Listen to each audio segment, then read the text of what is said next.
Good morning, everyone. Welcome to STRATFEST Meet the Festival for Freedom, a cabaret exploring the spirit and legacy of Black music. This is a chance for you to get to know a little bit more about this show, about these artists and their careers. And before we dive into conversation, I'd like to begin by recognizing the land where we make this work. The Stratford Festival is situated on land and waterways originally cared for by the Anishinaabe, the Haudenosaunee Confederacy, the Wendat, and the Neutrals. And I'm grateful for this place where we make and share our art, and I'd invite you to learn about the land and communities from which you're participating today, knowing that we're not all together in Stratford. Freedom explores how much of our musical history and the music we enjoy today we owe to Black artists, to Black culture, and it provides an opportunity for us to more thoughtfully consider what we think we know about the music we love. Stratford has been a site of storytelling, musical and otherwise, for thousands of years. And today I'm thrilled to be meeting with Camille and Beau, two of its most gifted musical storytellers. I'll start with a brief introduction to today's artists, and I'll remind you that this is an event where we really hope to hear from you. So I have many questions that I could ask them, but really, as with all of our Meet the Festival events, we want to hear yours. So let us know where you're tuning in from today, ask your questions in the chat, and we'll answer as many as we can. Okay, so today I'd like to properly welcome Beau Dixon and Camille Eanga-Selenge, and thank them for joining us today. Beau is an award-winning actor, music director, and composer who works in musical recording, radio, stage, and screen. He's the curator, director, and music director of Freedom, in which he also sings and plays keyboard and does so many other things. This is his second season with the Stratford Festival. You may have seen him before in Guys and Dolls or HMS Pinafore. And elsewhere, some selected credits include Ghost Quartet with Crow's Theatre, Hamlet and Harlem Duet with Tarragon, Ma Rainey's Black Bottom and Secret Chord with Soul Pepper, and As You Like It and Titus Andronicus with Canadian Stage. Beau's solo albums From Here to East City and Detroit Folk are available on iTunes. Beau, thanks so much for being with us today. Well, it's great being here. Thank you for inviting me. And Camille is an actor who also works on stage and screen. This season, she's one of the singers in Freedom, and this is her third season with the festival. So you might have seen her before in Little Shop of Horrors, excuse me, and Billy Elliot the Musical. And before March 2020, Camille was slated to perform in Wendy and Peter Pan and Monty Python's Spam-A-Lot. Elsewhere, some of her selected credits include national tours and Broadway productions of The Book of Mormon, Caroline or Change with the Musical Stage Company and Obsidian Theatre, Ghost the Musical with Drayton, and Queen for a Day the Musical with April 30th Entertainment. Before beginning her career, Camille trained at Sheridan College. Camille, thanks so much for making the time to talk today. Thanks for having me in. I'm happy to be here. So I got to see this cabaret this week, and I was just in awe of all that it was. And I could feel that everyone else in the audience felt that too. I'm wondering, just to start, what has it been like to share this work with audiences this summer? Camille. Me. It's really a new experience. I think I'm not used to doing. We've always talked about how this is like our music that we're sharing with this audience, and kind of our experiences and our history. And the coolest thing is having the audiences really like take it in and really listen to the words, listen to the lyrics themselves, and hear the story and hear what we really want to share. It's really cathartic to have that response from them afterwards, and have people thank you for doing something that you love and just sharing something that you love. That's really cool. But what about you?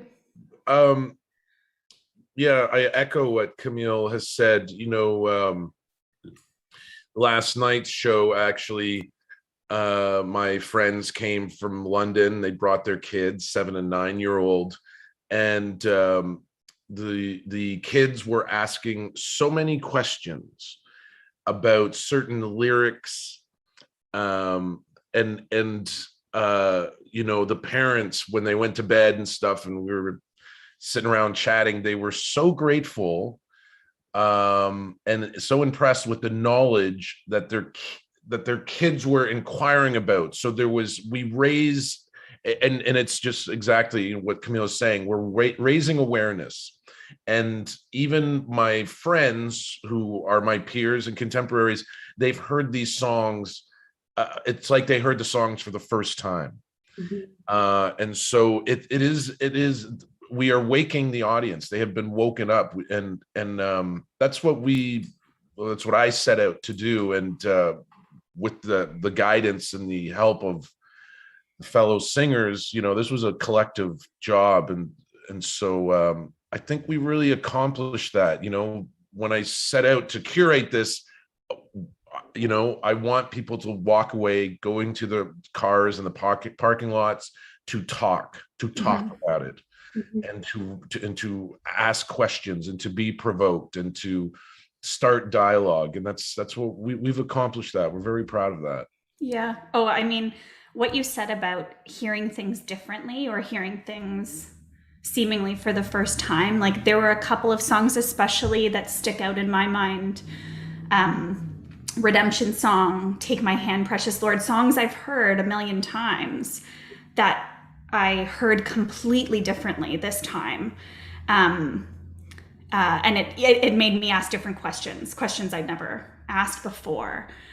How, and also what you say, Beau, about this being a collective, like that ensemble feel with all of the artists, the band, the singers, is so palpable.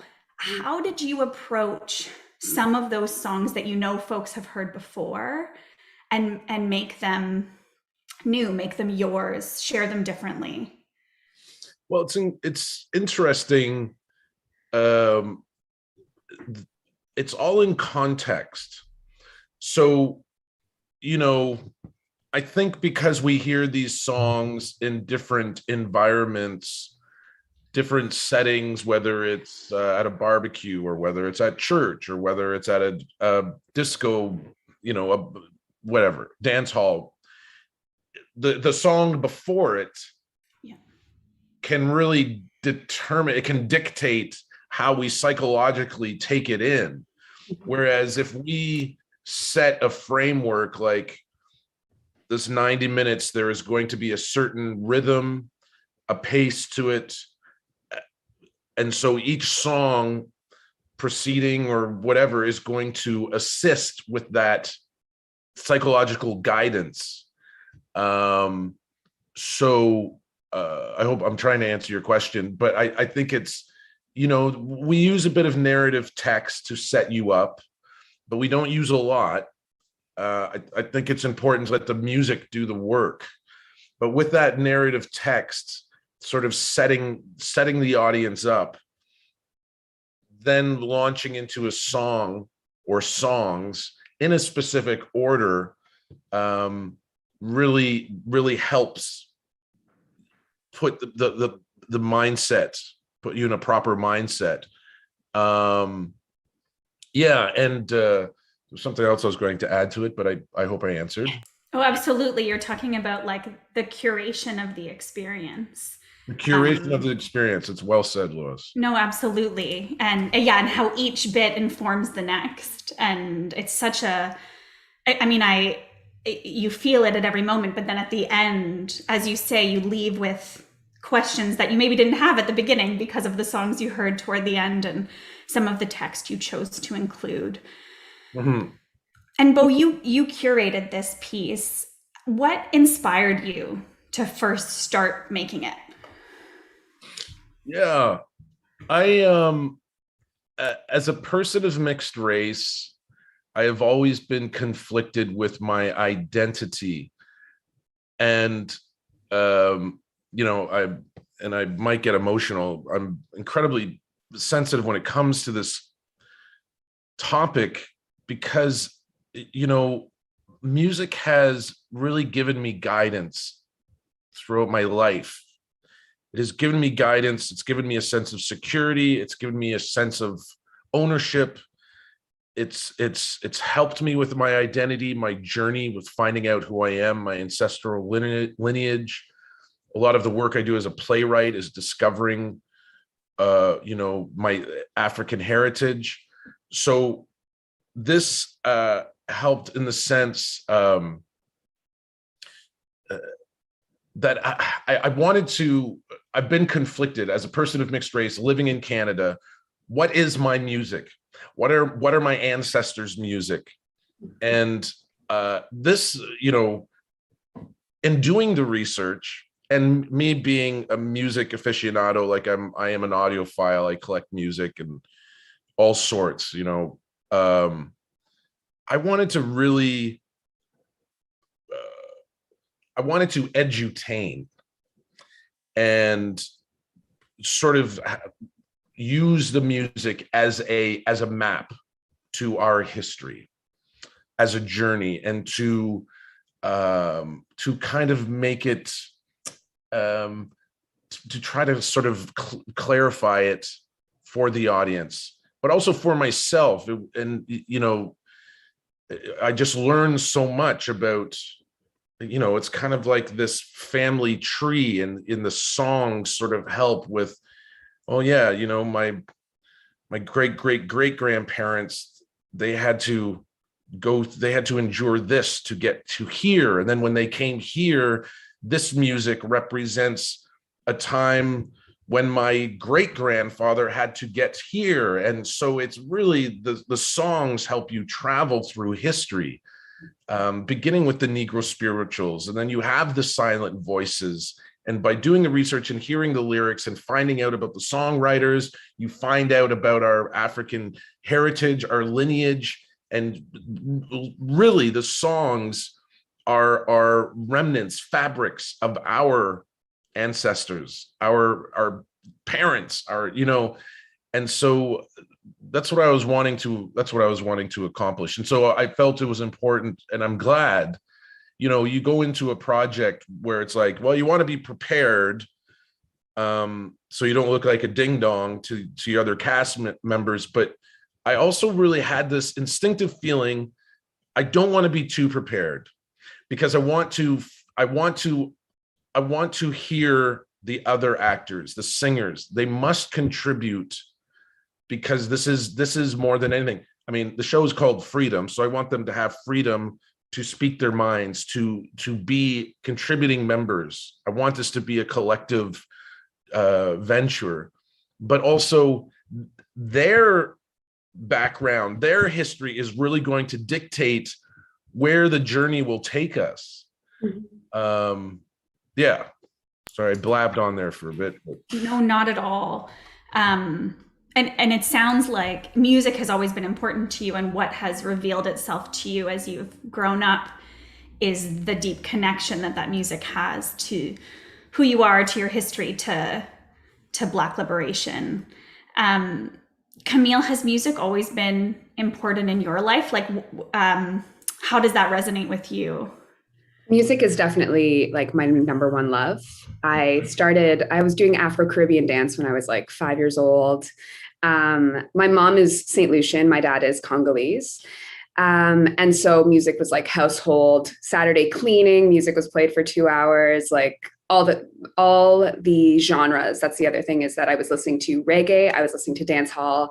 I was listening to Billy Talent. I was listening to Eminem. Like, my mom loves all music. There's no specifics in my house. And what I find is when I'm doing theater, when I'm doing shows, like, music really drives me. I really love being a part of shows that have just songs in them and music in them. And Beau actually asked me that, because I think in the beginning you had asked us, what's your favorite theater experience, or what theater do you like doing? And I was just like, anything with music. Like, I love music. I live for music.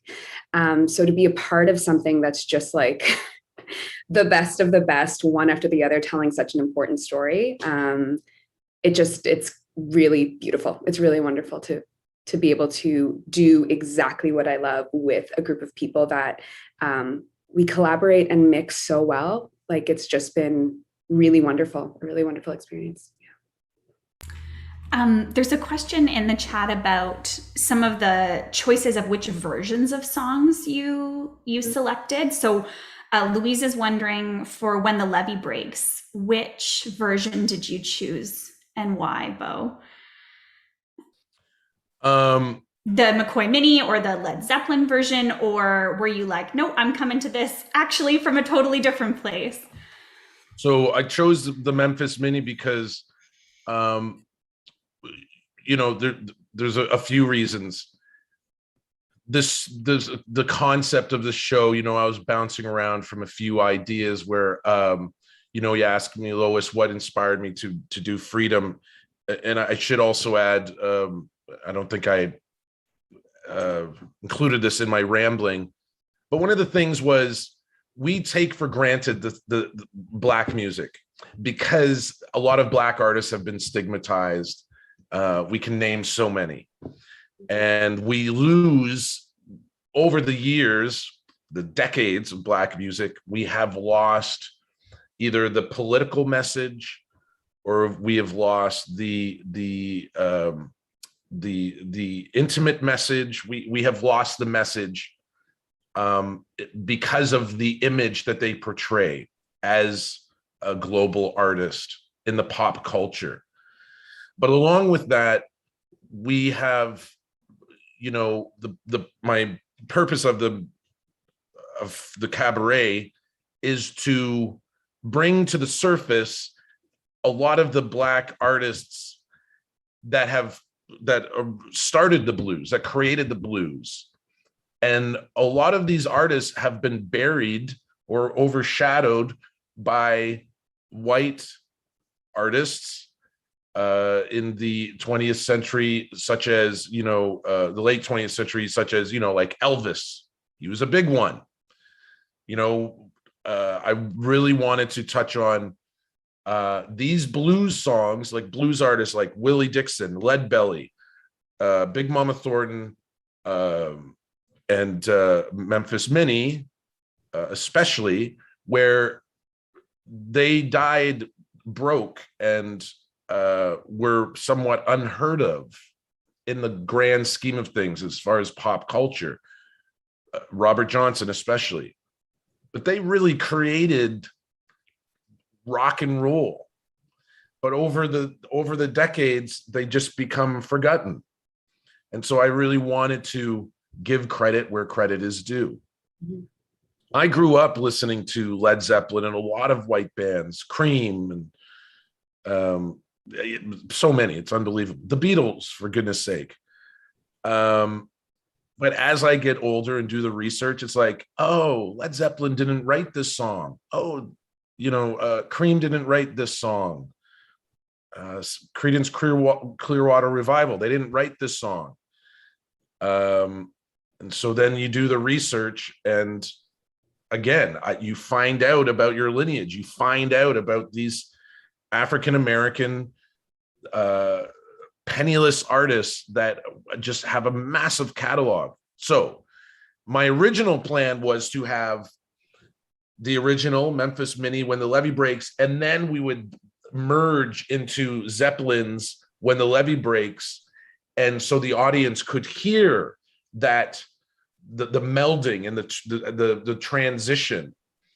But again, as we preface at the top of the show, it's very difficult to encapsulate Black music in just 90 minutes. So I had to cut that idea. I knew right away I had to cut it. But I wanted to do the same thing with Hound Dog. Start with Big Mama Thornton's version and then go into Elvis's version. I wanted to do that with Crossroads. So in the end, when I knew I had to do some editing, it was like, you know what? I'm just going to let that sit there, the original. Give the space to the original version, and hopefully let the music, again, the context of the show, do the explaining. But I chose Memphis Mini because she really wasn't recognized. She was a female African-American guitarist. She was a very good guitarist. And at the time of her, of her success, she was a force to reckon with. A lot of other blues guitarists looked up to her and were enamored with her, to be honest. But she died penniless. and to the point, they couldn't even afford a gravestone for her. Bonnie Raitt, a great blues guitarist, who is, Austin, Texas, and has a bunch of hits. Let's give them something to talk about. She financed the gravestone for Memphis Minnie. 1986, she financed a plaque in her commemoration. Yeah, the co-opting of Black artists and Black music, I think your intention to demonstrate like what we think we know and what we really don't is so clear in the way that you chose, like, okay, I don't have time to do all of this. I'll just do this one version. And there are folks in the chat saying, that hearing Hound Dog, the way that you did it in this show was so full of power. And a couple of questions from folks and comments just saying, hearing you talk about the fabric of our ancestors really resonates. There is a question, folks are wondering if there's a song list anywhere. There is in the house program, which is online. So yeah, you should be able to access that once you click on the house program. There's a song list. There's a wonderful note from Beau. George Eliot Clark also wrote some excellent program notes, which further elucidate some of the work of the show. So take a look at that when you have a chance. It's available there for you. It's a great program. And one of the conundrums is we say, please turn off your cell phones. it's like, but I want to, some people have been like, well, I want to look at the credits and the list of songs because the show's going by so quickly. And I could see some people sort of conflicted with that. It's like, I want to follow along.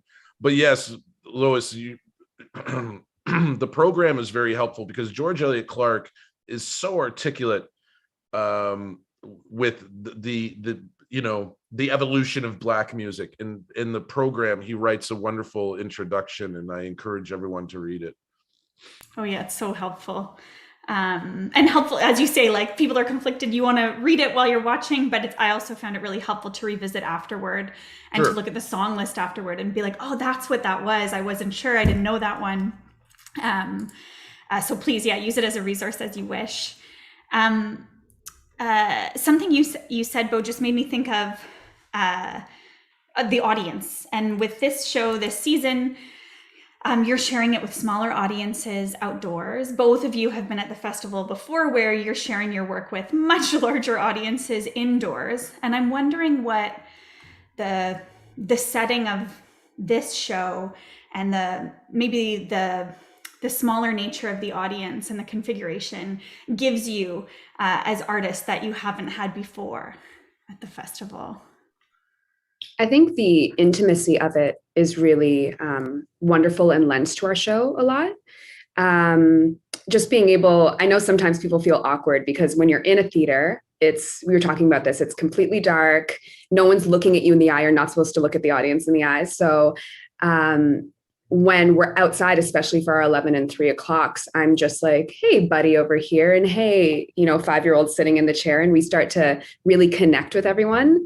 But I think that's what we wanted to do in our show anyway. So at first people start a little nervous because they're not sure if they want to be seen in that way, but it's hard for me as a performer, but sharing, not to want to connect to like different people. And it's really nice when you catch someone just like beaming up at you, someone dancing. When we had students here and they were living their complete lives and so excited, and you can just feel that energy. It's very different than in the theater. You don't get to feed off of the audience as much. You get to feed off of each other and hope that they're with you. Whereas we can really sense people coming along the journey with us in our show. Yeah. There's a question, just to go back to some of the songs that you've chosen, there's a question from Ruth, just wondering if you can share anything more about Pata Pata or Zimbabwe. Anything about those songs, why you chose to include them, and where you included them in the piece. Camille? I think that's for you. I mean, Pata Pata, I love singing that song, and learning about Miriam and her journey from being exiled from South Africa and going to the UK. And but that's something that Beau really taught me. I feel like I'm learning my history through being in this show. And especially, I'm a girl from Ottawa. I was raised in like suburban Orleans. Didn't really know where I fit because my music style was different, different from what I was seeing in kind of media and how I was supposed to fit into the world. And I thought coming into the show, like, I'm going to learn a lot. I don't know how much I have to connect and give without doing my homework and learning from Beau and learning from Alana and Robert. But yeah, the way Beau curated the show, and Zimbabwe is my favorite song to do in that show. Like, that is, when that starts, I am jamming out on stage. But it really is the message in Zimbabwe and the history behind Pata Pata. And so I think that's Beau that's gonna kind of get us there. Yeah. Well, you know, Makeba, she and thank you, Camille. That's great of you to say. Miriam, you know, I actually learned a lot about her in doing the research. I'd always known about her, but I didn't know how her music, she was, because of her beliefs and her being such an activist, she was basically in exile from her own country, but leaving, because of that, her music became popular. And so it actually helped, it helped her movement, her battle and her resistance movement as far as the apartheid in South Africa. So the more she was in exile, so it kind of worked in her favor ultimately. That the longer she was in exile, the more she became popular in Western pop radio. And Pata Pata was a major hit, and it actually brought her back. It allowed her back in to her homeland, and it helped with the Pan-Africanism movement. She, you know, that's another, her and Harry Belafonte, you know, Harry Belafonte is another man where it was like, there wasn't enough time to put him in. And he was, you know, he was a political activist for most of his career. You know, he's one of my favorite singers. And Harry and Miriam, they worked together. They did a great album, recorded more than one album. And them in partnership, they really brought the African sounds to the Western culture. Miriam was really the first for me to be educated with the African rhythms and that pulse. And it was through her that I sort of ventured with, you know, Fela Kuti, Isunador, Ali Farka Touré.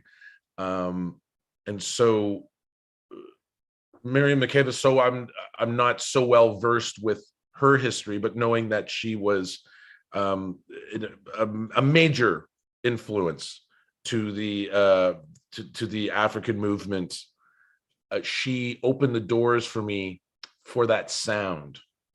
And that's why I really wanted to have that song, Pata Pata. And it was a huge hit.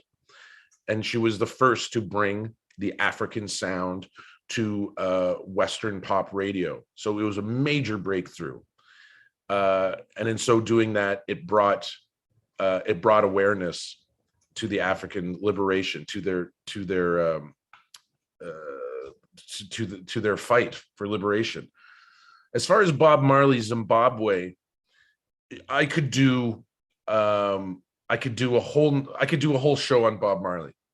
Not only just his music, how amazing his music is, but how much his music was a force with the liberation struggle, with not only the liberation struggle in you know, in Africa, but around the world, just global awareness, just the struggle for humanity, for human awareness. So many of his songs, oh my goodness, it's unbelievable.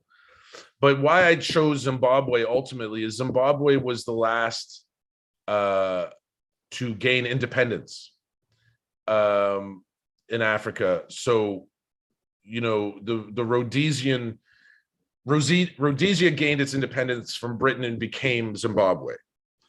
So Bob Marley, I believe, had a major influence on that independence, and he performed a concert, and he basically helped usher in the independence of Zimbabwe and sort of eradicated that British, the British ruling. And so he basically, I believe he really single-handedly eradicated colonialism in Zimbabwe. And I'm just gonna shut this here. Don't worry at all. So I chose Zimbabwe because because that song was so direct. It was, we're going to fight for our rights, Zimbabwe. And so the soldiers, the Rhodesian soldiers, really used that as their national anthem. And there's so many, I could talk forever about what Bob Marley did. He in Jamaica, he would gather protest meetings in the front of his home, and he would basically insisted on the gangs in Jamaica, in Kingston, the surrounding area, to drop their firearms and to band together. And he created these gatherings, these communities of solidarity, and basically these outlaws to drop arms and to band together in peace and solidarity with the locals. And so there was all these things that he did that were just politically just incredibly profound, courageous, and he dedicated his life to the Pan-Africanism movement. It's like you could build a show around one song. Like, there's so much history in each song, and so much that you start to pull apart. The connections are just endless. I encourage people to listen to the album, and again, it's in context, and I think that's what when you think of concept albums, there's a theme, and the whole album sort of centers on that theme. Survival. Bob Marley's album Survival is a perfect example. That's, there's the songs like So Much Trouble in the World, Africa Unite, Survival, Zimbabwe, One Drop, and they're all focusing on the Pan-African solidarity, the whole movement of Pan-Africanism. And so you really discover a lot about his beliefs, his journey, his beliefs in music. There's a comment from Mindy suggesting a Freedom 2.0 next season. So thank you, Mindy. I'm sure you're not alone in wishing for that.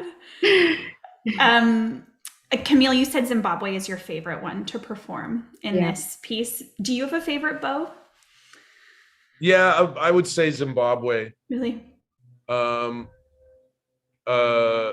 Zimbabwe, because lyrically it is the most direct and poignant. I'm really sorry, this lawnmower is incredibly loud. I think it's bothering you more than anyone else, so don't worry. I will not bring it up again.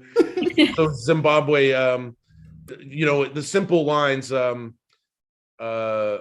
inside every man's chest beats a heart. Zimbabwe, Black Man, Stevie Wonder's Black Man, I think because that the message, but also what it created, the conversations it created in the rehearsal space with us, with the singers, Um, and so it created debate, it created dialogue. And so Black Man is one that is really special to me. Yeah, I'm going to say Black Man in Zimbabwe. Paula has a question about Black Man and about some of the names that we hear you share as part of that. You know, Sandra Oh stuck out to her, Buffy Sainte-Marie. How did you choose who to include and how to describe them? Is that maybe what you're talking about too, about the conversation generated? Yeah, so when we looked at the lyrics, Beau had sent us a set list, and he assumed that we were all like, yeah, these songs are all great. But of course, us artists, we didn't listen to that one specific song looking at the lyrics. So we sat in the room, we had it in front of us, and I saw like, okay, yellow man, red man, brown man. And Alana was just like, hey, so in 2021, what are we going to do about this? Like, what's our approach to this? Because it was either we figure out how we all stand behind this and what we're really saying, or we don't do the song. Because if we're not all behind it, we're not going to be doing it together.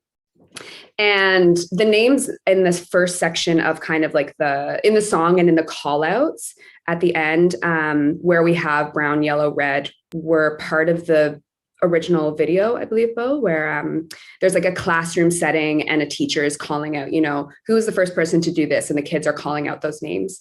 So we kept those, but then what we realized is that the song, and really Stevie Wonder, how he looked at the world, and he was saying the world is like a salad, like a mix of salad bowls, or a salad bowl, and there's like red peppers and tomatoes, and he just saw it in color. And he also, or what we kind of realized is this is how people were looking at us in these color contexts. So this is a yellow man. This is, you know, your red being Indigenous or Indian, your brown being Hispanic, Black, you know, all these colors.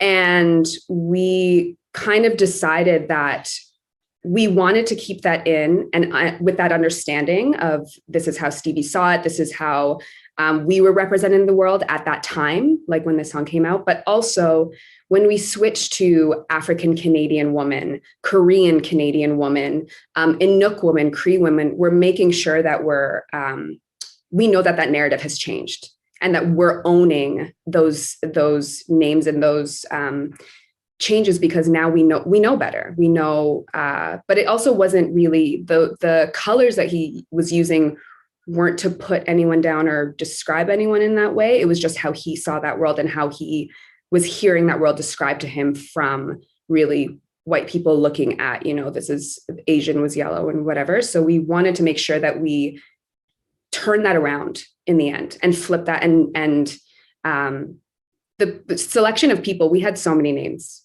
Like we wrote an entire page of just important people that we wanted to throw out, and we really had to like snip that down. So Sandra Oh making it in was like, okay, yes, we're going to do this one. And Buffy Sainte-Marie, and just like picking the names. Buffy Sainte-Marie was a really important one to Alana. She really wanted that name in there. Yeah, Beau? Yeah, no, and I wanted, yeah, like we were all in agreement. And I especially wanted Buffy Sainte-Marie because I remember when I was a child seeing her breastfeed on Sesame Street, and that had a massive impact on me. And it was like, yes, you know, and I wanted Zaila Avant-Garde because she was the first African-American girl to win Scripps National Spelling Bee, and to see the joy on her face. Yeah. On the news was just it was unbelievable. And yeah, like to echo what Camille had said, you know, and I should say that that's another example where it's like I have learned so much by doing this, having this process, by doing this project, because Black Man was a song like I wanted to.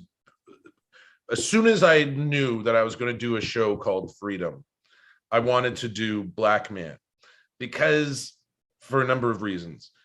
Over the years, people see Stevie Wonder as a great, you know, a funk, he does funk, soul, and he's music that you dance to, or he's the guy that everyone remembers. I just called to say I love you. There's one or the other, right? So, but we don't know about his B-sides, the songs that were not that weren't given any accolades because, well, maybe, you know, there's too many, or it's just he has been labeled and pigeonholed as a certain artist.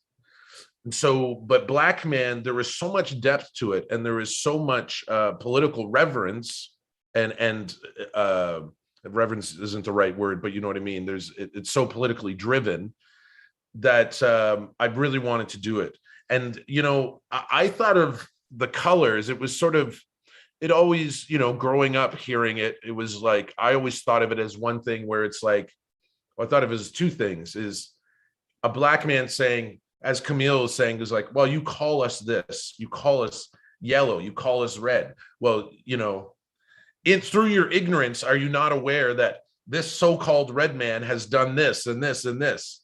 And so by calling us just by those simple terms, red, yellow, black, that is being uneducated. And that is a major level of ignorance. And so I always thought of it as a level of irony that not only a Black man is calling out, but he is blind. So for a blind Black man to use these colors, he's saying race is a myth. It's irrelevant what color we are, because I don't even see color. So it's like, you can say all of these colors, but it really means nothing. And so history has proven that we are just, it's just this ridiculous cyclical pattern of nonsense. It's the actions that we do that prove our existence, our humanity. And so it is a song of equality. So, you know, I always, as a kid, I remember, I'll never forget reading the lyrics for the first time when I was 7 years old, and just trying over the years, just trying to figure it out, where it's like, oh, he's a blind Black man talking about colors of either colors of a, you know, of a stew. I think Alana referred to it as like a stew, these colors in a stew, but also colors of a rainbow, where it's like, and then also poetically referring to the colors of the flag, the American flag. But yes, Camille, and so when there was, it's not as if that we got into an argument about it. That's not it at all. It was, as Camille said exactly, Alana was like, what are we going to do about this song? And I thought, well, no, singing the song is enough for me. And then let's stir the pot just by singing the song. But, you know, Camille and Alana were very, and, you know, Gavin and Robert, they felt, well, that's not enough. We need to do more. And so I think, you know, I think we solved the problem, or helped sort of clarify our stance on it by, as Camille said, showing the evolution of, you know, what is politically correct, you know, going from red, yellow, black to proper reference such as African Canadian, Korean Canadian. Yeah, and there's like an unsettling of things, a disruption, at least for, as an audience member, hearing that, like seeing it start to change. It's exactly what you're talking about, Beau, about like disrupting those categorizations and at the same time providing more imagery of what we're really talking about. And the pace of it seemed, maybe this isn't true, but seemed to pick up for me too. So I was like, okay, like there's so much to take in those moments. And because also, yes, you're so right, to be disruptive, because the big question, Lois, is, and I think Alana was touching on this as well, is would Stevie Wonder perform that song today? But, you know, again, my defense is, well, my response is possibly if it was in the context of the show. And to me, it's like, let that question sit. I want people to walk away being like, I'm not sure about that song. I'm going to do research. Yeah. And then the research begins. The dialogue begins. Like you said earlier about leaving with questions, like that's what you hope. Camille, sorry, go ahead. I was just going to say, you can see the pause, which is actually really like good, because when people start to hear it and they're like, oh, wait, and you're like, okay, you're listening. And you also recognize that this isn't how you identify people anymore. Like you can just see the audience start to go, wait a second. And then when we flip it, they're like, like they get it. They start to know where we're going, which really tells you how how much they're on the journey with us. When you just see them take a second, they're waiting to see where that change is going to come, because change is going to come, because they know that this isn't what we're doing now, and this isn't how we're identifying people, and this isn't how we want to hear these cultures represented. And then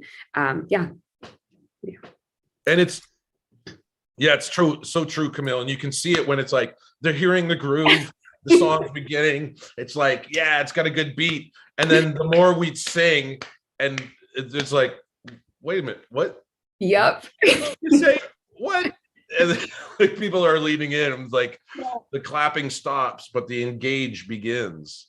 And at the end, though, the applause at the end is like, okay, so you didn't, they started like heavy, then they start listening, and then it's done. And they're like, thank you, this was awesome. And you're like, okay, good. You understood, you were with us. Mm-hmm. And it's like another moment like that, Camille, I think, is in Take My Hand, Precious Lord, where Alana sings the song, and while she's singing, in the middle of the verses, Camille and Robert name off a lot of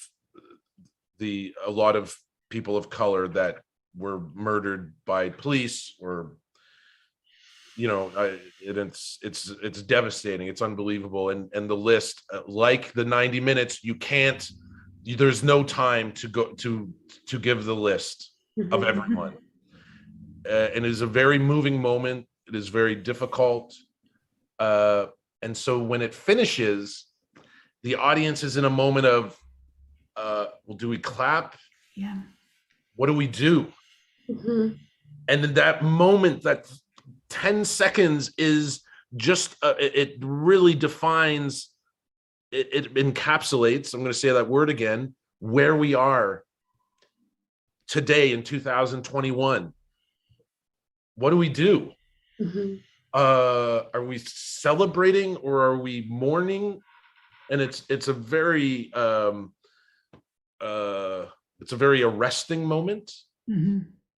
And it's very interesting to see how people respond. I think ultimately, I mean, Camille, you would jump in anytime. I don't know whether the majority has been people clapping ultimately to say, well done, thank you for acknowledging that, or they're clapping respectfully to say, you sang that beautifully and the message is loud and clear. But then there's moments, and I don't know about you, Camille, is when there is silence. Yeah. I think that is very important. And it is a moment of everyone is on the same page. Mm-hmm. And it's a very, and there's that moment of clarity for everyone that is there in the space, that they understand, that we all understand as a group, as a community. And lately, Camille, the last few shows, no matter what happens, I just like to take a pause. Mm-hmm. I've watched you do that, yeah. And just sit in that silence. And I don't know why I started doing it, but it was just, it was like, let's take ownership of this pause. Let's take ownership of this moment, because we have, as artists, have that privilege. We have the privilege, responsibility, and we have the freedom to take that pause. And I really, that's a very, Lois, you ask, what is our favorite song? Zimbabwe Black Man. But for me, what is the favorite moment? Mm-hmm. Wow, there's so many good songs actually, because I think about Redemption Song. That's a favorite of mine as well. Oh my God, your Mhm. voice, Camille, when you bust into that first verse, I get teary eyed. Mhm. You've both been talking a lot about this kind of communication that's happening between you as artists and the audiences that you're meeting with. And Al, who's with us right now, has asked, do the fact that the audiences are wearing masks, like, does that create a barrier for you? Or are you able to feel that engagement? It sounds to me like you're feeling that engagement. But I'm wondering what your experience is. I think initially it was tricky for us. I haven't performed for a mass audience. And I remember we'd come off and be like, they liked it, right? They had a good time. Like Mm-hmm. you become less dependent on the faces and more dependent on energy, Right. which is like a whole other, I guess, like vibe between the audience and what's happening on stage. And then you're just doing it because you love the work and you want to share the work, and you're no longer doing it to see the responses. Yeah, that's what I think I've started to morph into, is that I'm just up there with this amazing group sharing with another group. Mm-hmm. Yeah, it's so true, Camille. And we trust each other so much. And I have never really wanted to do something. I've never wanted to do something. This is sounding incredibly selfish. I've never wanted to do something so much for myself and for the group compared to anything that I've ever done in the past. Like, Mm-hmm. Yes.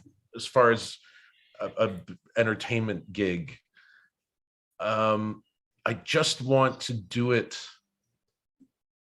I want to do it for us. Mm-hmm. And that belief that we're doing it for us, and that the people hear that, and we know it. Camille's so right. Like, at the end of the show, they stand up. You can hear that applause, that power, and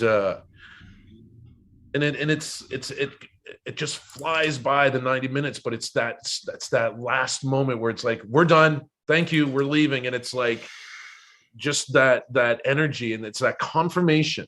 It's that confirmation. And I know the people want us to know that. Mm-hmm. Getting so emotional. And as you say, Beau, there are these moments that punctuate that, where you feel it palpably. There are so many moments, songs to return to because of what you've created and why. I think that's really felt. We have just a couple more minutes. Something that resonated for me, and especially in the second half, is this conversation around freedom of the mind. And I felt like I was hearing that more and more as the cabaret went on. And I'm wondering what that means to you. I think one of the things that as the show goes by, there's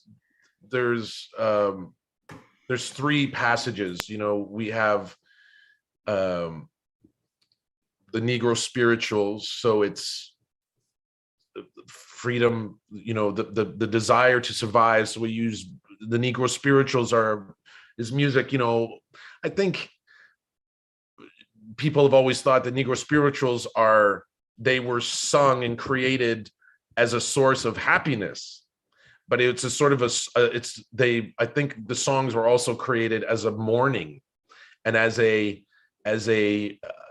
not a celebration of death, but sort of like a song of desperation, a song of darkness. And so the reminder for them that we don't have the freedom. This is our only freedom, is our voice. But with that call, that voice, it's like we're still in search of freedom. And the silent voices, when we go to phase 2 of the show, the silent voices, such as the blues songs that were never, the original voices were never heard because they were overshadowed by the big wigs and the money and the music industry, who were just out for money. So these lost voices, the silent voices, they never had the freedom to fully express themselves with their large catalog of music. Then we go into the third phase of the show, which is message lost in the voices, where we have, Meighen Makeba, her journey for liberation of Africa and her rights and her beliefs were lost because Pata Pata was just considered a great pop song. And so we dance to the music. It's got a great beat, but what is the underlying message? Who is Meighen Makeba? Did she have the freedom? She couldn't even go back to her home country. So she didn't have that freedom. She didn't have that not only physical, but mental freedom to speak her mind. And then Bob Marley, for the reasons that I had said. But Bob Marley, we say, he's been regarded as a mascot for the weed smoking culture, and Bob Marley, you put on Bob Marley throwing around the Frisbee when you're in like on vacation or whatever, and have fun, have a barbecue, put on Marley. But what is the message there? Did Marley really have that freedom? Did he have the freedom to truly express himself the way that he wanted to express himself? So we're talking about artistic freedom. When then we go into Marvin Gaye, Sam Cooke, these were artists that were successful Black artists, but in their lives, they didn't have the social freedom that they really wanted. They were, Sam Cooke was shot by a manager because he was, there was conflict with his lifestyle, like Marvin Gaye was shot by his father. So that culturally they didn't have that freedom, it's very difficult to be on the outside and you see, while these people are, they're successful and their lives are amazing, but how amazing are their lives, especially as Black artists? We throw them out there to just do the job, but are they mentally stable? Are they mentally free from themselves?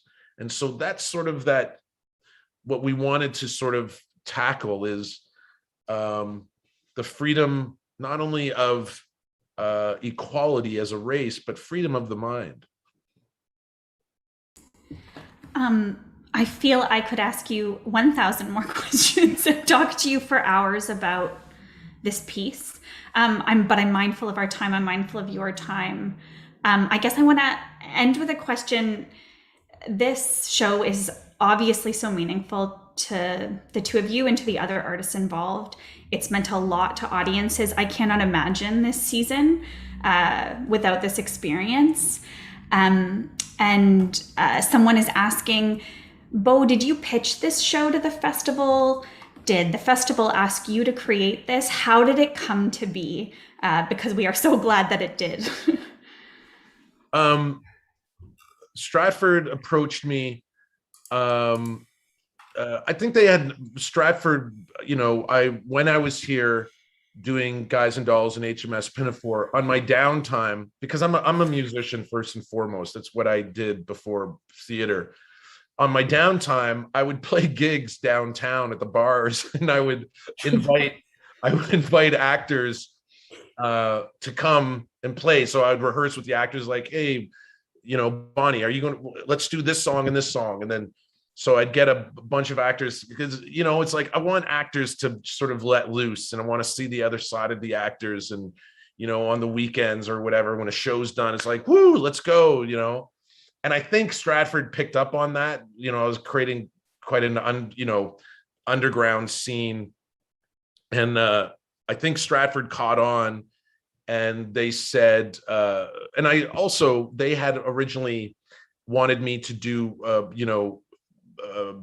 in the before time, I was scheduled to do a cabaret, a speakeasy sort of gig after they do the show.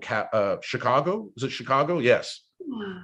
And so I was hired to put a show on at like 11 p.m. After the show's done, the patrons can go to go see Beau play in the lobby with a band and do like, Chicago blues and stuff. So I think that they kept that idea in their heads, and they approached me. They said, "We want you to do something about Black music."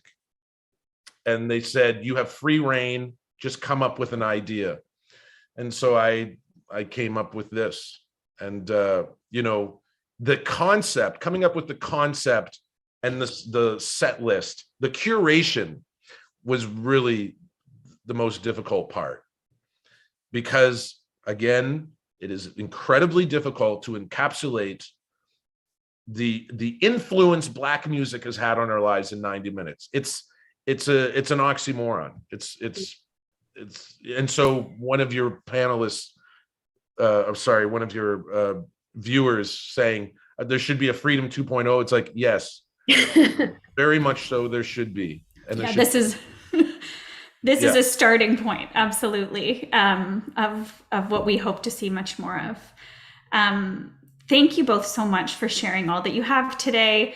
I know you're in the midst of doing these shows. You close tomorrow, September 5th. So if folks haven't had a chance to see it yet, do your very best to come. There will be a recorded version later this fall, but try to get out if you can before September 5th.